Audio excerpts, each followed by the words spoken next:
operator is Walter Asewe. Moving on, Kamulu residents are protesting the grabbing of public utility land that was set aside as a public school. The 34-acre piece of land that is at Dramville, Kamulu, is said to be eyed by private developers, yet it was set aside for public use. The private developer that came with bulldozers to develop the place was chased away by residents and filled sand to already dug trenches. Residents are to this end calling on Nairobi governor to secure all title deeds for public utility land to secure them from grabbers. Kuwa na shinda, kuna watu walikuja na tractor na wakaanza kuingia kwa hii shamba. Hii shamba it's on plot 118 ya Dramville. Hii shamba kulingana na map ya 1990s inasoma ni public utility. But kuna mtu amekuja akasema aliuziwa na akapewa title deed ama lease ya 99 years kutoka 2017. Na according to watu wa hapa na vile Dramville, walikuwa wameitenga kama ni ya public secondary school. Sasa tunashindwa huu mtu aliuziwa namna gani, aliuziwa na nani, lease agreement walipata wapi. Ni public utility na ni ya secondary. Na kukaa kidogo tukasikia hii shamba imeuziwa mtu anaitwa Mwite. Na tukashangaa kwa sababu tuko na shida upande hii ya shule. Kwa sababu hatuna shule. Iko watoto wamegogeo hapa kwa barabara. Wakivuka barabara waende shule iko karibu inaitwa Ngudo au Dramville. Tumezika watoto kama wawili. Kilio ketu tukiwa wamama ni hii shamba ijengwe shule. Kwa sababu si ya mtu, ni public utility. Uziwa shamba au waliuziwa karatasi. Shamba tuko nayo. Au wabaki na karatasi kwa nyumba, sisi shamba tuko nayo.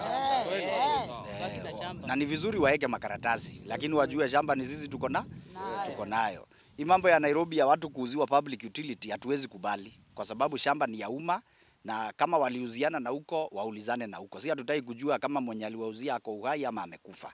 Kitu muhimu ni mapi nasema shamba ni ya shule.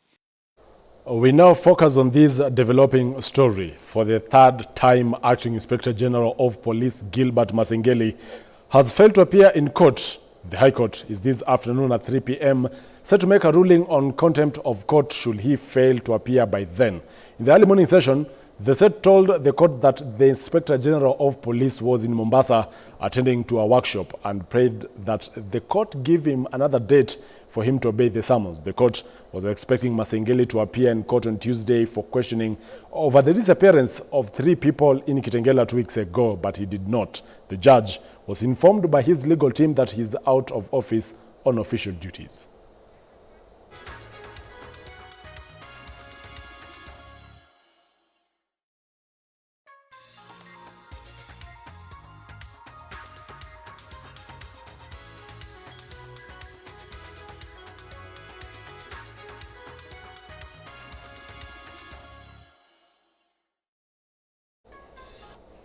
You'll be having more details later on in a subsequent bulletins as far as the issue of the Acting Inspector General of Police is concerned. Away from that, in a bid to enhance their economic empowerment, women in the country have been challenged to actively invest in real estate and other businesses, while lack of knowledge, inadequate financial support, structural challenges and cultural drawbacks are blamed for low uptake of real estate among females.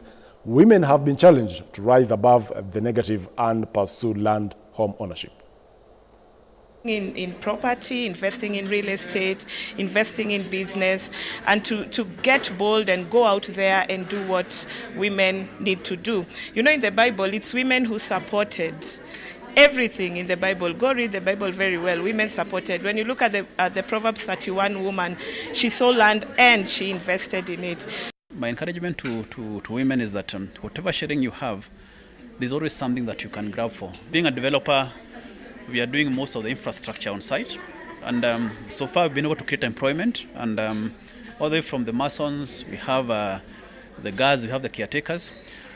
So we'll be able to continue providing that opportunity, even to help the government create opportunities. So most of the time when we are running as women, we want to make sure that our children go to school, you get a comfortable life. But what about the future? What about 20, 30 years when you don't have the energy of the work that you're doing today? So I'd encourage women to invest in real estate, build a home where you can even rent it out. You can do Airbnb. Following immense public outcry on social media of alleged misappropriation of funds meant for completion of the Isiolo Stadium, officials from the county government's Department of Youth and Sports have come out to clear the air, assuring members of public that no money was lost through the project that was started by the previous county government administration in May 2019. Addressing journalists at the construction site, the County Executive Committee member CCM in charge of Education, Youth, Sports and Social Services, that is Eileen Kajuju, and the Chief Officer for Youth and Sports, Diba Abduba, labeled claims of misappropriation of funds meant for the stadium as pure politics. Around circulating the wrong information concerning the stadium. That at the same stadium, there is corruption in the construction. So we, as a government, we are reacting to that. We are embarking the Pharisees around Isiolo Stadium. For us as a government, we are doing our work professionally. The governor is very particular and very concerned. When he came to power, he was concerned about this stadium and for the best interest of Isiolo people and the youth of this county. The expected project completion date was December 2020. The amount paid to debt was 221,622,838 Kenyan shillings. That is 66.9% of the total project. That was the amount paid. And the completion status, so far, what you see here, stands at 67.0%. This 67.0% was what came out of the financial analysis and the status report by our county public works. This report that I'm now reading it to you is the same report that we have received from our IFMIS. That is where payment is done. And these are the only money that we have paid. Meanwhile, a section of Kitengela border riders are up in arms of alleged massive corruption among the current leadership, citing misuse of members' funds, grant and intimidations. Agitated riders question why, despite the fact that the money was publicly remitted to the Umbrella Border Association organization and a list of beneficiaries published, no rider has benefited from the same. Hot in the Hills is a driving school fund donated by the Kajiado Deputy Governor Martin Moshisho to facilitate 30 riders to acquire driving licenses. They are now appealing to security agents and the Kenya Border Association top leadership to investigate the matter. Wasiweze kushikwa pale wakienda masomo kwa sababu ya kushikwa na makarao ama mapolisi. Deputy Governor aliamua hiyo aikomeshe kwa kufundisha watu. Papo alitoa pesa ili wanabodaboda wasomeshwe. Kuna wanabodaboda 30 ambao walibahatika na hiyo pesa ambao mheshimiwa alitoa.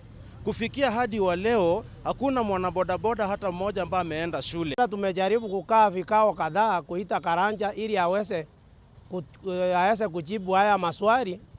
Karanja amejificha. Hiyo pesa ambayo ulitoa 165,000 wanafunzi hawajaenda shule na hakuna kitu ambayo inaendelea Kitengela. Kwa hivyo kama Karanja wewe ulipewa pesa na mheshimiwa alikupea pesa na ukakura na tumekuita umekataa kujitokeza, tunadai resignation mara moja na upeane nafasi uchaguzi ifanywe tena. Nilikuwa nimejitayarisha kwenda shule.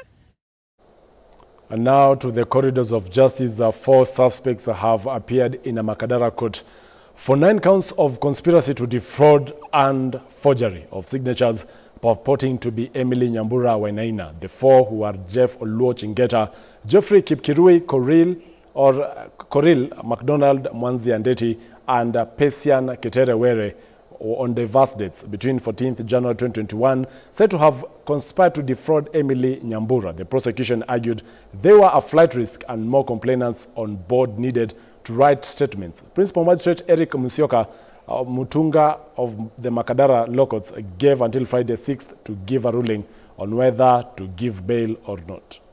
A month now, with one police bond. Your Honor, I'll be opposing the same for the reason that, Your Honor, these accused persons are quite recent. In contrast to what my learned colleague has indicated in court, the accused persons have been out of the country. That's why. With that story from Makadara Law Courts, that's where we wrap up Newscat this afternoon. Thank you so much for catching time. My name is Joel Church and our sign language interpreter is Walter Sewe. Good afternoon.